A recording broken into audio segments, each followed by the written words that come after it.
प्रिय छात्र एवं छात्राओं, मैं संजय सिविल फोरम में आपका दिल से हार्दिक स्वागत करता हूं। आज दिनांक 8 अगस्त 2025 है, शुक्रवार का दिन है। माता संतोषी, माता लक्ष्मी का दिन है।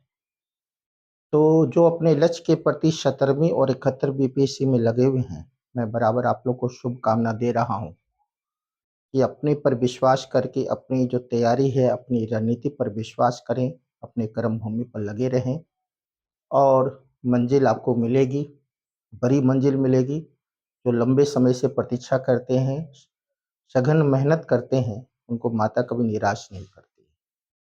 तो आज मैं शुरुआत कर रहा हूँ कि जैसा कि आप पूर्व के वीडियो में, चूँकि मैं बार-बार एग्ज़ाम की ड्यूटी में रहता हूँ, एग्ज़ाम में मेरी व्यस्तता रहती है, तो इसलिए जैसे समय मिलता है, मैं वीडियो आप लोग के बीच प्रस्तुत करता हूँ। तो आज का जो शीर्षक है, गुप्त काल का स्थापत्य कला, है ना? इसके बाद मूर्ति कला, चित्रकला,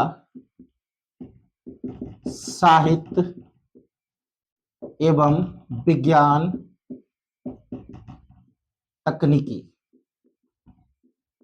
तो आज का विषय है, जो गुप्त काल आज लास्ट समाप्त हो रही है, स्थापत्य कला, मूर्ति कला, चित्रकला, साहित्य, विज्ञान और तकनीकी।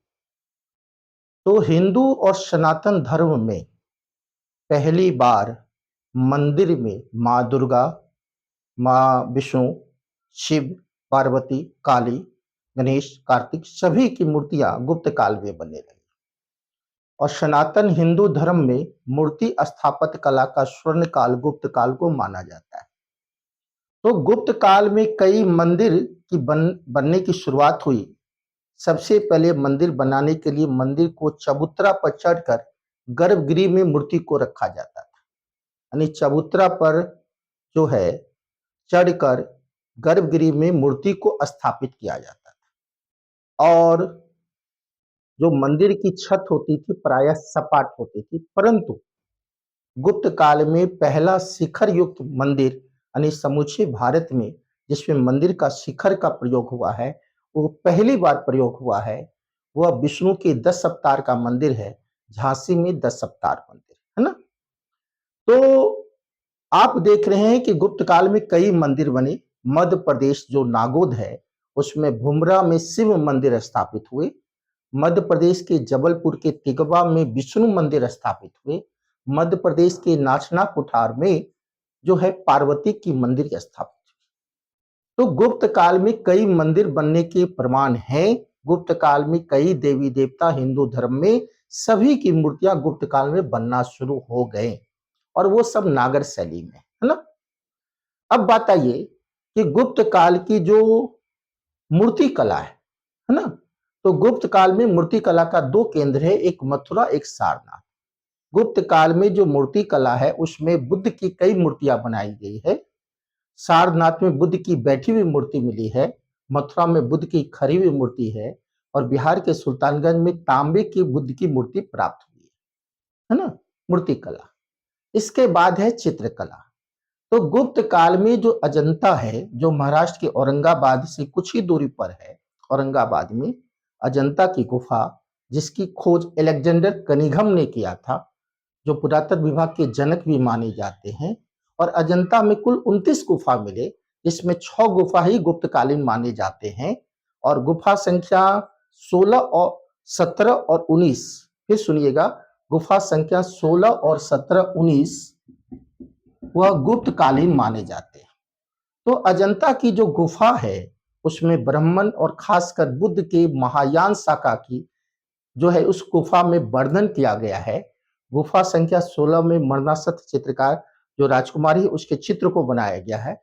गुफा 16 और 17 बुद्ध के जीवन से जितनी भी बात है, बुद्ध का जन्म लेना, बुद्ध को ज्ञान प्राप्त होना, बुद्ध को महापरिनिर्वाण होना, ये सभी को दर्शाया गया है गुफा संख्या 16 और 17 में, जो बुद्ध के महायान शाखा से संबंधित है अजंता की गुफा में, है ना? अब आइए, मध्य प्रदेश में विंध्याचल पर्वत को पाटकर बाघ की गुफा को बनाया गया। और इस बाघ की गुफा की खोज डेजर फील्ड ने किया था। यह भी चित्रकारी का एक अद्भुत नमूना विंध्याचल पर्वत में देखने को मिलता है। तो चित्रकारी को लेकर मैं प्रस्तुत हुआ। चौथी बिंदु पर है साहित्य। गुप्त काल साहित्य की दृष्टि से भी स्वर्ण काल माने जाते हैं। तो जो साहित्य की जो वर्णन हुई है, बहुत सारे शिलालेख के माध्यम से साहित्य को रखे हैं, बहुत सारे अपनी रचना के माध्यम से साहित्य को प्रस्तुत किए हैं गुप्त काल। जो शिलालेख के माध्यम से प्रस्तुत किए हैं उसमें समुद्रगुप्त का विदेश मंत्री हरिसेन, जो संस्कृत का प्रकांड विद्वान भी है, और वो प्रयाग प्रशस्ति अभिलेख की रचना किए हैं जो संस्कृत में लिखी गई है, और उसी प्रयाग प्रशस्ति अभिलेख से समुद्रगुप्त के पूरी जीवन का पता लगता है ना।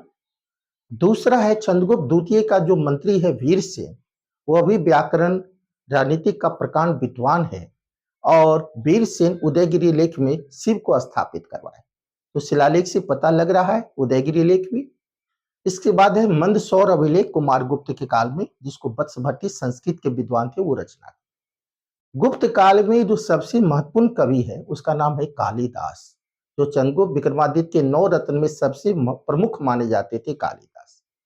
कालिदास पूर्व के वीडियो में मैं बताए थे, सोमवारी को मैं वीडियो दिया था कि मेघदूतम में उज्जैन में महाकालेश्वर का वो जिक्र किए हैं।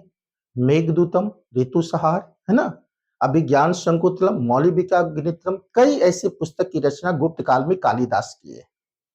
इसके अलावा विष्णु शर्मा का पंचतंत्र, जिसको पूरे विश्व का सेकेंड बाइबल कहा जाता है, उसकी रचना गुप्त काल में हुई। विशाखा दत्त की मुद्रा राक्षस, इसमें चंद्रगुप्त द्वितीय की कहानी का वर्णन मिलता है। भरवी की कृता मुंजनीय, ये सभी गुप्त काल में साहित्य की रचना हुई। तो गुप्त काल को हम स्वर्णयुग मान सकते हैं। अब आइए गुप्त काल को विज्ञान और टेक्नोलॉजी के माध्यम से, गुप्त काल में आर्यभट्ट ऐसी, जहां से मैं वीडियो बना रहा हूं वो आर्यभट्ट की भूमि है। आर्यभट्ट का जन्म इसी पटना का प्राचीन नाम कुसुमपुर है, इसी कुसुमपुर में आर्यभट्ट का जन्म हुआ।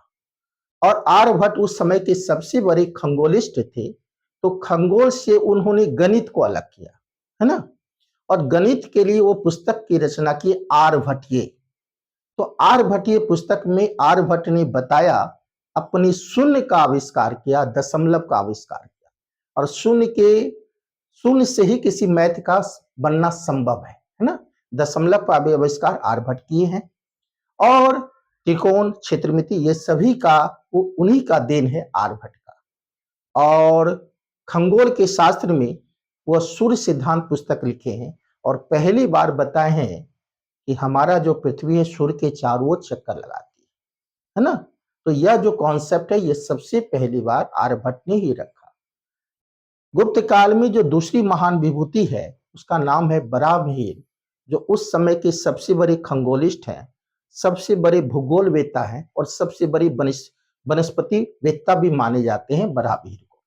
और उनके द्वारा पंच सैद्धांतिका, लघु सिद्धांतिका और ब्रह्म सिद्धांतिका पुस्तक की रचना की गई है। पंच सिद्धांतिका, लघु सिद्धांतिका और ब्रह्म सिद्धांतिका पुस्तक की रचना बराहमिहिर के द्वारा की गई है। और बराहमिहिर ने सबसे पहले बताया कि पृथ्वी जो है, पृथ्वी के आगे चंद्रमा चारों ओर चक्कर लगाते हैं। तीसरी महान विभूति है वो ब्रह्मगुप्त है, और ब्रह्मगुप्त भी ब्रह्म सिद्धांत का प्रतिपादन किए गुप्त काल में। और गुप्त काल में जो वो प्रतिपादन किए वो न्यूटन के तीसरे नियम को जो है प्रूव करता है ब्रह्मगुप्त। तो विज्ञान टेक्नोलॉजी की दृष्टि से भी इसको हम स्वर्ण काल मान सकते हैं। तो फ्रेंड्स, अभी हम सबको बताए हैं स्थापत्य कला को, मूर्ति कला को, चित्रकला को, साहित्य को और विज्ञान तकनीकी को गुप्त काल के संदर्भ में। मैं पूरा वीडियो को, लास्ट वीडियो थी गुप्त काल के संदर्भ को लेकर, मैं इसको बनाया हूं। आप इस वीडियो को बार बार देखें क्योंकि बहुत सारे क्वेश्चन इससे आते हैं। अब पूरा स्थापत्य कला को लेकर मेंस में भी आता है, पीटी में भी कई क्वेश्चन आते हैं। इसका लाभ लीजिए, और फिर पुनः मैं आज इस पावन के दिन मैं आपको प्रेरित कर रहा हूं कि हमेशा अपने लक्ष्य के प्रति अडिग रहिए। और इसी के साथ अपनी वाणी को, वीडियो को मैं यहीं विराम देता हूं। धन्यवाद।